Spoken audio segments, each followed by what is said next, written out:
Salam sejahtera Malaysia, denyut nadi suara rakyat bergema di channel ini. Terima kasih kerana bersama-sama dalam channel ini untuk mendapatkan berita terbaru. Bagi anda yang pertama kali, sila tekan butang subscribe, like dan share. Kita jumpa lagi. Bye-bye. Salam sejahtera Malaysia. Denyut nadi suara rakyat bergema di channel ini.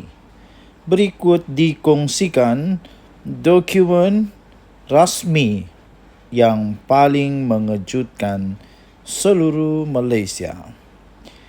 Ini adalah laporan polis, salinan laporan polis yang telah dibuat oleh Datuk Seri Anwar Ibrahim yang juga merupakan pada ketika itu masih lagi Perdana Menteri adalah Tun Dr. Mahathir Mohamad.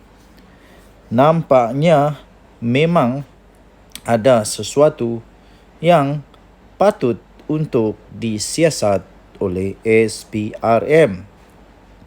Rupa-rupanya dokumen ini sudah ada sejak awal tahun 90-an lagi. Dan ini juga sebenarnya sudah berlaku sejak sekian lama. Adakah Tun Mahathir masih ingat lagi dengan dokumen ini? Harap-harap Tun Mahathir belum terlalu nyanyuk mengingat semula dokumen ini.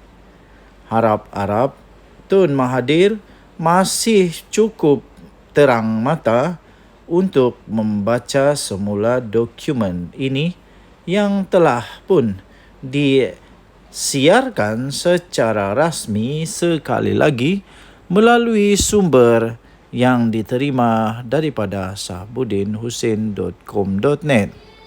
Ini adalah satu dokumen yang paling penting antara dokumen yang paling penting di dalam sejarah negara Malaysia. Kita nantikan bersama-sama apakah respon daripada Tun Mahathir dan juga Daim Zainuddin terhadap ini. Denyut nadi suara rakyat bergema di channel ini. Bye-bye. Salam sejahtera Malaysia, denyut nadi suara rakyat bergema di channel ini. Berita terbaru, Anwar buat laporan polis terhadap Tun Daim. Berita ini bertarikh 26 Disember 2023.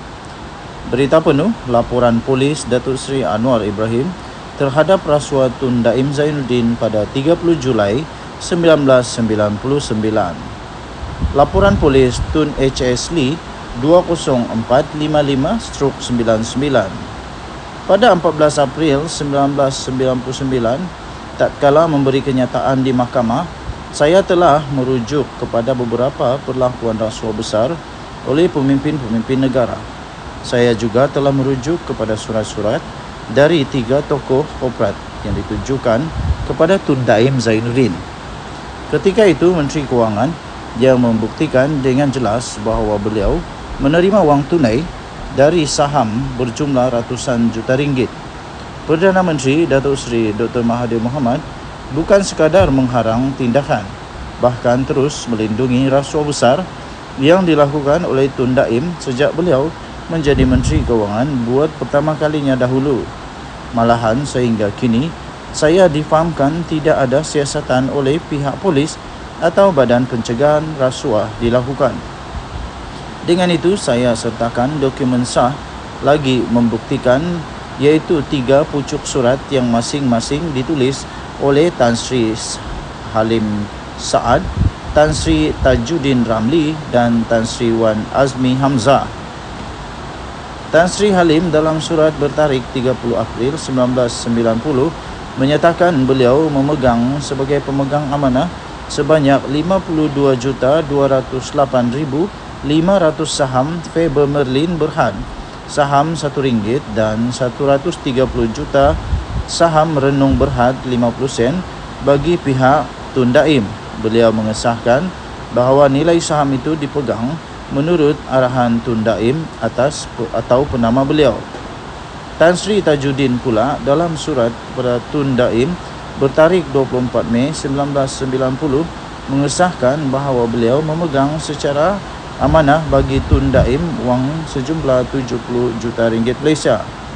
Tan Sri Wan Azmi pula dalam surat kepada Tun Daim bertarikh 20 April 1990 mengaku memegang bagi pihak Tun Daim wang sejumlah 150 juta ringgit Malaysia. Ini tentunya sebahagian kecil dari diperolehan Tun Daim yang juga bertindak bagi pihak Datuk Seri Dr. Mahathir. Saya menerima maklumat bahawa sebahagian besar wang tersebut adalah hasil pengagihan saham Resort World, syarikat perjudian yang disenaraikan atas kelulusan Tun Daim sejurus sebelum meninggalkan Kementerian Kewangan pada tahun 1991 dahulu. Dengan kaedah sedemikian, beliau telah menggunakan kedudukannya dalam kerajaan bagi mengambil manfaat bagi dirinya. Bagaimana pula dengan puluhan syarikat lainnya? Saya yakin bahawa dengan cara sedemikian, Tun Daim dengan restu daripada Datuk Seri Dr. Mahathir telah berjaya mengumpulkan berbilion ringgit. Saya juga telah mendapat maklumat bahawa syarikat Hati Budi yang dahulunya dikatakan dikuasai oleh UMNO telah diluputkan kepentingan oleh dua orang penama, iaitu Tan Sri Halim Saad dan Datuk Anwar Osman. Adalah difahamkan 400 juta saham yang dipegang oleh Datuk Anwar Osman yang disebut sebagai amanah untuk UMNO ialah telah diarah oleh Tun Daim supaya dipindah kepada syarikat United Engineers dan Tan Sri Halim. Apabila saya laporkan masalah tersebut kepada Datuk Seri Dr. Mahathir pada tahun 1996, beliau menyatakan bahawa Tun Daim yang akan menguruskannya dan mengarahkan saya supaya jangan mencampuri hal tersebut. Hanya setelah saya mendedahkan maklumat tersebut, maka Tun Daim segera berdalih menyatakan dalam Perhimpunan Agung UMNO 1999 baru-baru ini bahawa wang dan saham dari 3 ahli korporat itu adalah untuk UMNO.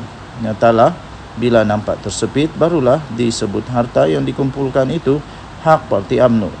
Setahu saya, berdasarkan bukti surat dan dari akaun dan maklumat, Majlis Tertinggi atau Perhimpunan Agung UMNO tidak pernah timbul sama sekali kepentingan parti.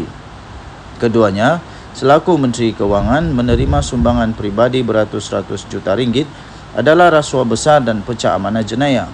Sekiranya beliau sekarang mendakwa bahawa wang tersebut adalah hak parti, beliau tetap bersalah kerana tidak pernah memberi laporan kepada parti tentang wang tersebut. Hanya apabila saya mendedahkan mengenainya, baru beliau menyebutkannya dalam Perhimpunan Agung yang lalu. Pertanyaan dan teguran tentang masalah tersebut semasa saya berada dalam parti dan kerajaan telah menimbulkan kemarahan Perdana Menteri dan ketakutan di kalangan kuncu-kuncunya, terutama Tun Daim. Hanya orang-orang rasuah punya kepentingan bersama yang akan terus melindungi pelakuan rasuah berjumlah berbilion ringgit.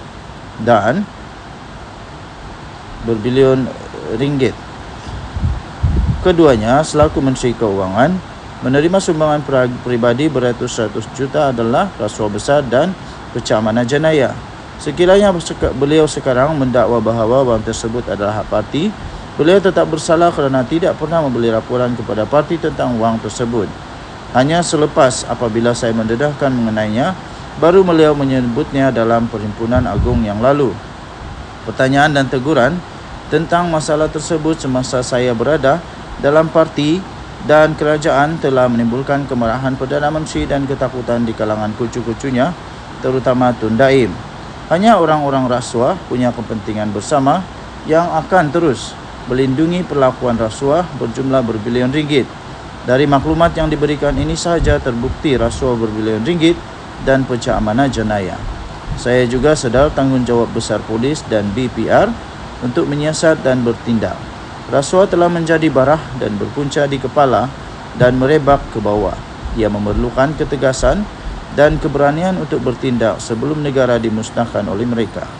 Disertakan bersama ini Eksibit A, iaitu surat Tan Sri Halim Saad, Eksibit B, surat Tan Sri Tajuddin Ramli, Eksibit C, surat Tan Sri Azmi Wan Hamzah. Salam sejahtera, denyut nadi suara rakyat bergema di channel ini. Jangan lupa tekan butang subscribe, like dan share. Bye-bye.